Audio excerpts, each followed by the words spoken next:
Olá, meu nome é Sônia Gabriel, sou doutoranda na Unifesp, Universidade Federal de São Paulo, orientanda da professora Cláudia Panizzolo. Estou na linha de História da Educação e faço parte do grupo de estudos e pesquisas Infância, Cultura e História. Trago para as discussões do grupo, no terceiro seminário internacional, as concepções pedagógicas para o ensino de História na tese do professor catedrático João Batista de Mello e Souza, em 1926.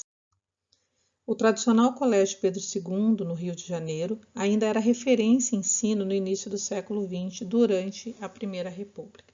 Ser catedrático na renomada instituição era a ambição de muitos professores de então.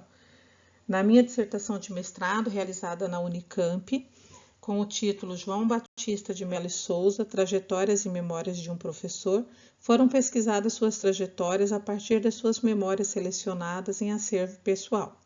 João Batista de Mello e Souza era membro de uma família de professores, entre eles o matemático e escritor Malba Tahan.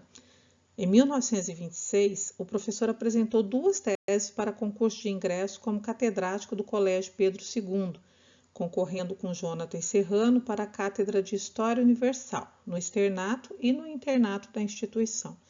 Na pesquisa, foi analisada sua segunda tese, intitulada O Ensino da História na Formação do Caráter, teses apresentadas à congregação do Colégio Pedro II. Ao lado temos a capa da edição impressa. Aqui temos uma foto do professor João Batista de Mello e Souza, datada, localizando aí o seu contexto histórico. E ao lado da foto, o trecho de um poema. O professor João Batista também era escritor. E no seu livro 7 Lendas de Amor e Outras Poesias, ele publicou um poema chamado Bom Brasileiro. E nesse trecho nós temos aí algumas pistas que me levaram a fazer parte do grupo de pesquisa da Unifesp para doutorado. Vede, é bondoso, simples e jovial. Este obedece aos pais, respeita os professores, trabalha, estuda e brinca e escolhe seus amigos. Nunca se envolve em rixas e rancores, evita sempre o vício e seus perigos. Dos meninos como este é que o Brasil precisa para ser, como deve, uma grande nação. A tese que foi analisada para o mestrado, ela tem suas marcas autorais e suas potencialidades para a discussão sobre o ensino de história no período, considerando os capítulos organizados pelo professor João Batista, conceito moderno de história, metodologia e finalidade do ensino da história, a educação moral e cívica nas aulas de história, os homens célebres, as belas ações, o ensino de história e as obras de ficção. No relatório publicado nos Anais sobre a difusão do ensino primário no Brasil, em 1922, do qual ele participou, há sugestão ao Conselho Nacional para elaborar os programas de ensino, tendo em vista a formação do caráter nacional e evitando a influência do espírito regionalista. Circe Bittencourt aponta que a história e demais disciplinas escolares foram alvos de projetos educacionais que visavam uniformizar a cultura escolar. Ao lado temos uma fotografia do professor João Batista, aí como diretor do Instituto de Educação, fiscalizando uma prova de concurso de admissão e comprovando as suas trajetórias na educação e no funcionalismo público. Também atuou no gabinete do Ministério da Justiça e Interiores.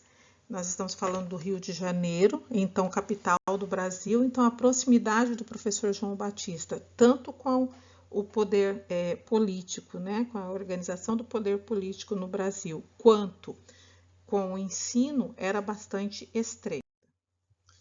A organização do autor em sua tese evidencia a disposição dos conteúdos da disciplina para sistematizar e racionalizar o conceito de civilização, e para isso discorre reiteradas vezes sobre a importância de despertar o espírito do aluno para evitar que se entedie, o uso de elementos anedóticos e narrativas de episódios interessantes com bravura, dedicação, patriotismo, generosidade e alcance moral, prosa agradável, evitar descrições de cenas que causem impressão nociva ou desagradável, dentre outros. Era preciso ensinar usando referências aos homens célebres e grandes notáveis, e seus exemplos de fervor religioso, amor, amizade, abnegação e altruísmo. O bom professor seria, na concepção do autor, o bom contador de histórias. no intuito de problematizar se as concepções pedagógicas do professor João Batista de Melo e Souza estavam alinhadas à proposta de renovação do ensino da disciplina de História, de forma a tornar a aprendizagem mais eficaz, menos enfadonha, e se suas concepções visavam potencializar e expandir o conhecimento histórico para estudantes, objetivando a construção da identidade nacional, foram utilizadas principalmente obras de Cícero Bittencourt e Gasparello, dentre outras. Aqui nós temos a imagem de um cartão de juramento à bandeira, que foi amplamente distribuído durante o primeiro centenário da independência do Brasil e que foi inspirado no juramento à bandeira que acontecia no Colégio São Paulo, colégio da família Melo e Souza, que existiu durante mais de uma década no Rio de Janeiro. A partir das pesquisas, observou-se que há na tese do professor João Batista de Melo e Souza os elementos que estão em consonância com os autores selecionados para a análise, considerando que era preciso educar para civilizar. O Brasil civilizado, sem a massa de analfabetos, teria condições de alcançar o progresso das nações europeias. Quem era este bom brasileiro é agora alvo das pesquisas do doutorado. Agradeço a atenção de todos.